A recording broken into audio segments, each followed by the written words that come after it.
안녕하십니까, 박홍수입니다.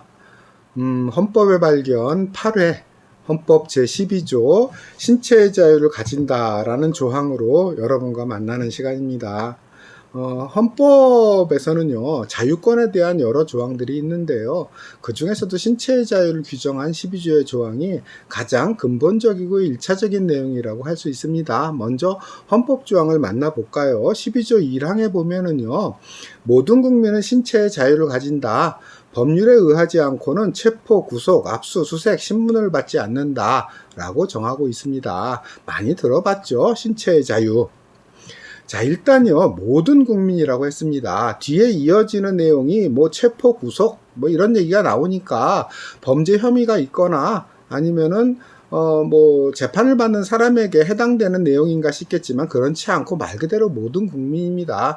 재판과 무관하게 아이에서 어른, 남녀노소를 가리지 않고 사회 구성원 누구나가 일상적으로 가져야 될 권리로서의 신체의 자유를 규정하는 거고요.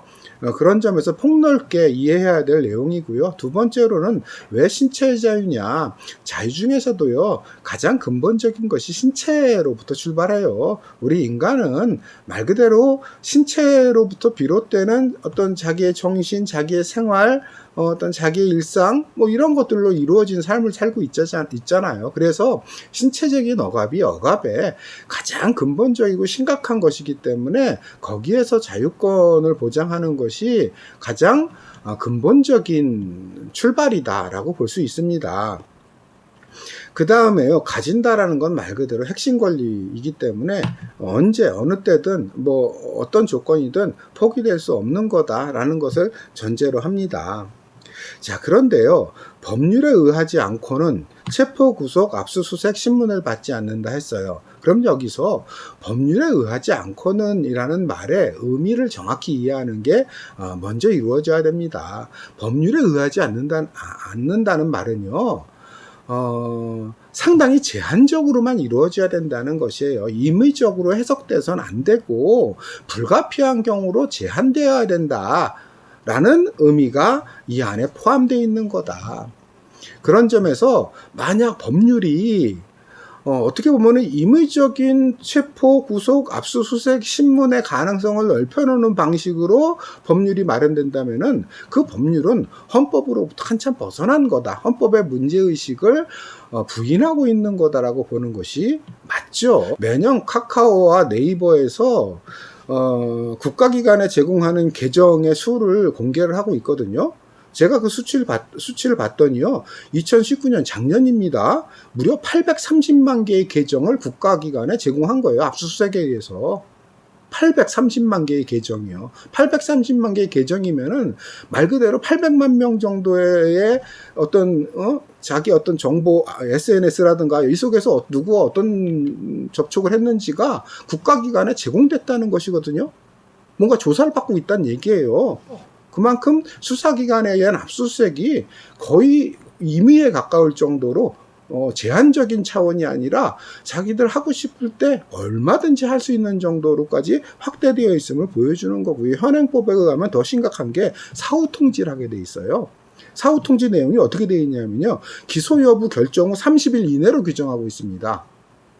그러면은 조사를 받은 사후인데 30일 이내에 그럼 내가 통지받을 수 있는 거냐? 내가 어떤 조사를 받고 있는 거? 그렇지 않아요. 분명히 기소 여부 결정 후 30일 이내라 그랬잖아요. 다시 말해서 조사를 하는데 기소하지 않고 캐비넷에 넣어두고 계속 연장을 하고 끌면은 몇 년이 지나도 우리는 알 수 없는 거예요. 법이 그만큼 거의 수사기관의 임의대로 압수수색을 할 수 있는 여지를 넓혀놔 버린 거죠. 27조 4항에는 이런 규정을 두고 있습니다. 형사 피고인은 유죄 판결이 확정될 때까지는 무죄로 추정된다. 이것도 잘 알려진 헌법 내용이죠.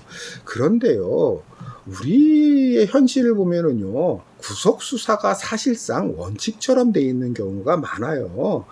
아니, 형이 확정될 때까지는 무죄로 추정한다고 했는데 그러면은 불구속 수사가 원칙이어야 돼요, 수사에서는. 그런데 구속수사가 원칙처럼 되어 있고, 또한 우리 사회 구성원들이, 우리 국민들 스스로가 범죄를 저질렀으면 일단 구속부터 시켜야지라는 생각을 가지고 있는 경우가 많아요. 이 통계를 보면요, 최근 어떤 법원에 의한 영장 기각률이 25%에 이르러요. 다시 말해서 검찰이 법원에 요청한 구속영장 4건 중에 1건은 기각된다는 거예요. 그 말은요, 무분별하게 구속영장 청구가 이루어지고 있다는 얘기예요. 우리나라 사법부는 상당히 보수적이거든요. 그럼에도 불구하고 4건 중에 1건을 기각할 정도로 필요 이상의 구속영장을 남발하고 있다는 얘기거든요. 그런 점에서 볼 때 실질적으로 25% 이상 훨씬 더 넓은 폭으로 구속수사를 어떤 기본으로 삼고 있는, 마치 그걸 원칙처럼 여기고 있는 그런 정서, 문화 뭐 이런 것들이 꽤 넓게 형성돼 있음을 보여주는 통계라고 볼 수 있습니다. 그리고 불신 검문만 하더라도요, 제가 자료에 올려놨는데 2012년 경찰의 불신검문 사진이죠. 이 당시에 불신검문이 대폭 늘어났어요. 정권에 따라서 불신검문을 많이 하고 싶으면 많이 하고, 좀 줄이고 싶은 정권은 좀 줄이고, 다시 말해서 정권의 임의대로 불신검문이 이루어지는데, 필요하면 당연히 해야죠. 하지만 법률에 의하면요, 직무집행법, 다시 말해서 경찰관 직무집행법 3조에 어떤 규정이 있냐면요, 질문하거나 동행 요구 시, 즉 불신검문을 할 때 증표, 신분증을 제시하고 소속과 성명을 밝히고 목적과 이유를 먼저 설명하도록 하고 있어요. 하지만 저도 그렇고요, 여러분 중에서도 불신검문 경험 있는 사람들 꽤 있으시죠? 그런데 경찰관이 먼저 신분증 제시하고 자기 어디 소속, 어디 경찰관이고 이름이 뭐다, 이런 이유로 검문하고자 하니까 응해 주십시오라고 말한 거 들은 적 있어요? 저 한 번도 없어요. 우리가 상식적으로 경험했던 건 뭐냐면요, 갑자기 딱 격려하고 잠시 검문 있겠습니다, 신분증 제시해 주시죠, 이거 아니었나요? 대부분이 그랬을걸요? 다시 말해서 법률에 의하지 않고 신문이 이루어지고 있는 거예요. 헌법을 정면으로 위배하고 있는 게 일상에서 지금도 벌어지고 있는 거예요.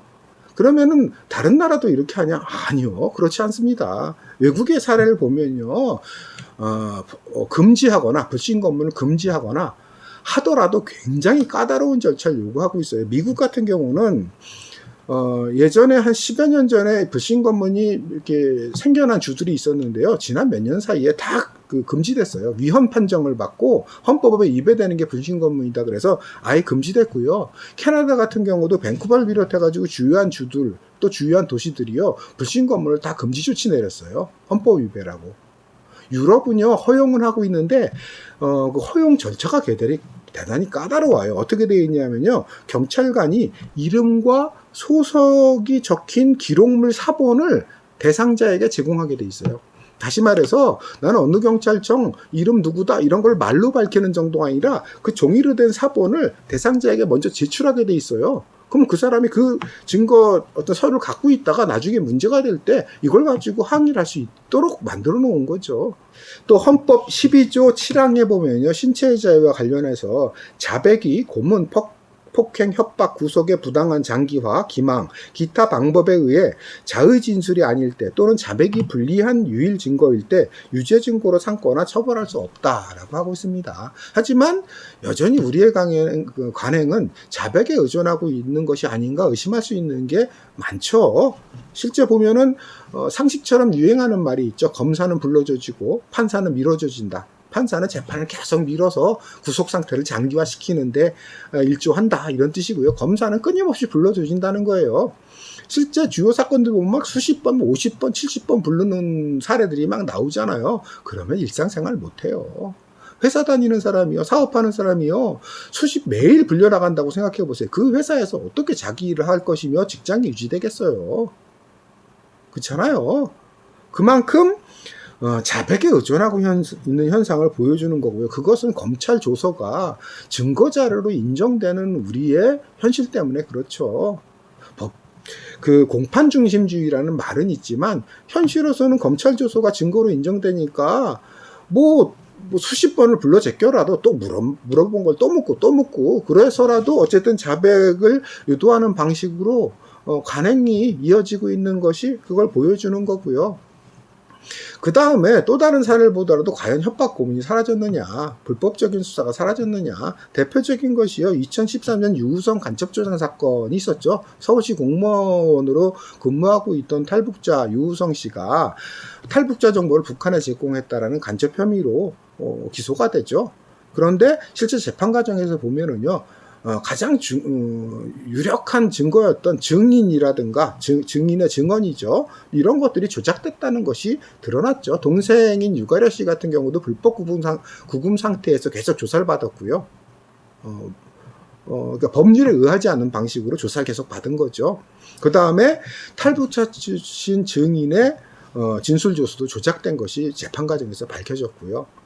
그리고 증거자료로 제출된 게 이우성 씨가 중국에 출입국한 기록 문서인데 이것도 위조된 걸 제출해가지고 중국과의 외교 문제가 발생할 수도 있었던 상황이 있었죠. 이 모든 것들에 대해서 재판부에서 위조라든가 강압수사가 인정됨으로써 결국 2015년에 대법원에 의해서 해당 그 기소 내용이 무죄로 판명이 났습니다.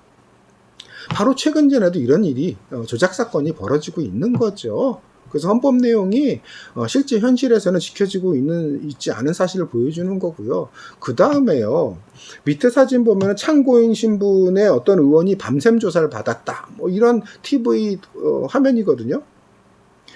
이것도 웬만한 사건에서 우리가 정말 귀에 못이 박히도록 들었던 내용이에요. 밤샘 조사했다. 그런데 좀 씁쓸한 얘기인데요. 얼마 전에 그 전 부장판사가 밤샘 수사는 고문이다, 이런 조서는 인정해서는 안 된다 라는 의사표명을 한 적이 있어요, 공식적으로. 그런데 제가 씁쓸하다고 얘기한 거는 이런 의사표명이 나온 게 사법농단 혐의로 판사들이 밤샘 조사 받고 난 다음에 이거에 대해서 항의하는 내용이었거든요. 그전에는 그럼 왜 항의 안 했냐? 이 항의가 잘못됐다는 게 아니라 그전에는 관행처럼 쭉 이어져 오다가 판사들이 밤샘 조사 받으니까 이건 고문행위다, 이렇게 주장하는 것은 좀 씁쓸한 면이 있긴 있지만요. 하지만 지적은 맞죠.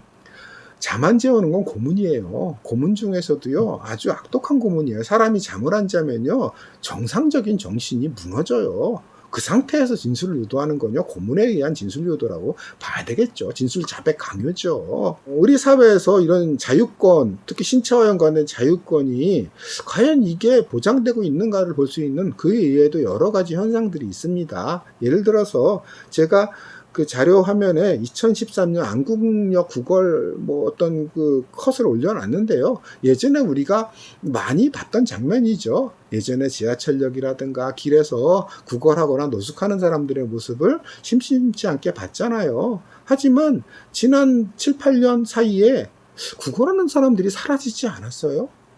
노숙자의 모습도 사라지지 않았어요? 왜 그럴까요? 우리가 유럽이나 일본 이렇게 여행 가면은 길거리에 널린 게 노숙자고 구걸하는 사람들이잖아요. 그런 유럽보다 훨씬 복지라든가 이것이 열악한 우리 한국 사회라면 현실을 고려할 때 더 많은 노숙자와 더 많은 구걸하는 사람들이 있어야 정상이거든요, 현실적으로. 그런데 왜 없을까요? 없는 이유는 다른 게 아니라 우리는 노숙과 구걸이 처벌 대상이기 때문이에요. 실제로요, 그 법률에 의하면요, 통행방해로 인해서 경범죄 처벌을 받도록 되어 있어요. 그리고 노숙에 대해서도 마찬가지로 통행방해를 이유로 처벌하도록 조례 규정, 지방의회가 규정한 조례에 그런 내용들이 들어있어서요, 사실은 제재를 받고 있기 때문에 우리 눈에 잘 안 보이는 거예요. 그럼 이게 과연 타당한 거냐? 우리 옛말에 그런 말 있잖아요. 조선시대 때부터 내려온 말이죠. 동량을 하지 못할 망정 쪽박은 차지 말라 그랬잖아요. 가난이 죄냐, 구걸이 죄냐. 내가 동량은 못해도 그거 못하게 하면 안 된다는 것이 신분제 사회에서도 보장되던 것이었어요, 구걸은. 그런데 이 현대 문명사회에서 구걸을 처벌하는 조항을 가지고 있는 게 이게 타당하냐. 사실 프랑스 인권선언에 보면은요, 자유는 타인에게 피해를 주지 않는 한 무엇이든 행할 수 있는 권리다라고 규정하고 있습니다.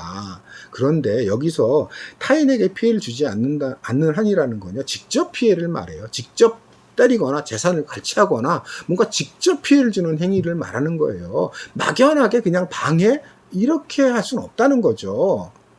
아니 길 한켠에서 통행을 방해하지 않고 그냥 건물 한 구석에서 구걸하거나 노숙하는 것은 통행 방해로 볼 수 없거든요.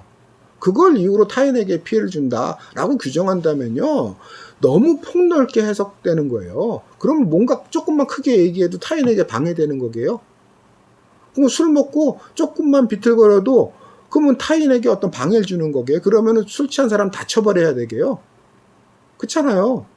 그러니까 그렇게 폭넓게 해석하면 안 되는 것임에도 불구하고 우리 현실에서는 그게 신체의 자유를 제약하는 어떤 근거로 작동되고 있다. 다른 나라의 경우 한번 비교해서 보면은요, 미국 같은 경우 유럽은 구걸이나 노숙을 처벌하는 이런 조항을 갖고 있지 않고요. 미국은 10여 년간 이런 게 있었던 주들이 있었는데 그런 주들이나 도시들도 지난 몇 년 사이에 다 폐지했어요. 10여 년 만에 폐지됐어요. 대표적으로 시카고 의회가 2018년에 구걸제재법을 폐지한 것이 대표적이죠. 구걸행위 제재는 기본권 침해라는 점을 받아들였기 때문이고요. 유럽 같은 경우는 옛날에 산업혁명 때 불황자법이라는 게 있었고요. 미국에서도 옛날 대공황 때 불황자법으로 제재한 적은 있었지만 그 이후에는 어떤 불황자를 법적으로 제재하는 조항을 갖고 있지는 않죠. 그런 점에서 이게 타당한가 고민해 볼 수 있고요. 그 다음에 제가 이륜차의 자동차 전용도로 진입 처벌이라는 자료사진을 올렸는데요. 우리나라는 자동차 전용도로 고속도로에 오토바이가 못 들어가게 돼 있어요. 오토바이가 들어가면은요, 30만원 이하 벌금이나 구류 처분을 받도록 되어 있어요. 그리고 헌법재판소에서 이에 대해서 2015년에 운전자 안전을 위해서 필요한 조치라는 합헌 판정까지도 받았어요. 하지만 전 세계에서요, 오토바이가 고속도로, 자동차 전용도로에 못 들어가도록 조치를 취하고 있는 나라는 사실상 없거든요. 그래서 지난 2000년에 할리 데이비슨이라고 유명한 오토바이 회사 있잖아요. 여기서 무역장벽을 주장했고요. 한국이 무역장벽을 만들고 있다. 그 다음에 주한 미국 상공회의소라든가 주한 유럽 상공회의소도 지난 그 몇 년 사이에 대형 이륜차의 고속도로 진입을 금지하는 유일한 나라가 한국이다. 이거 빨리 금지 조치 풀어라 라고 요구했었어요. 그건 우리나라 기업에서도 요구했던 바예요.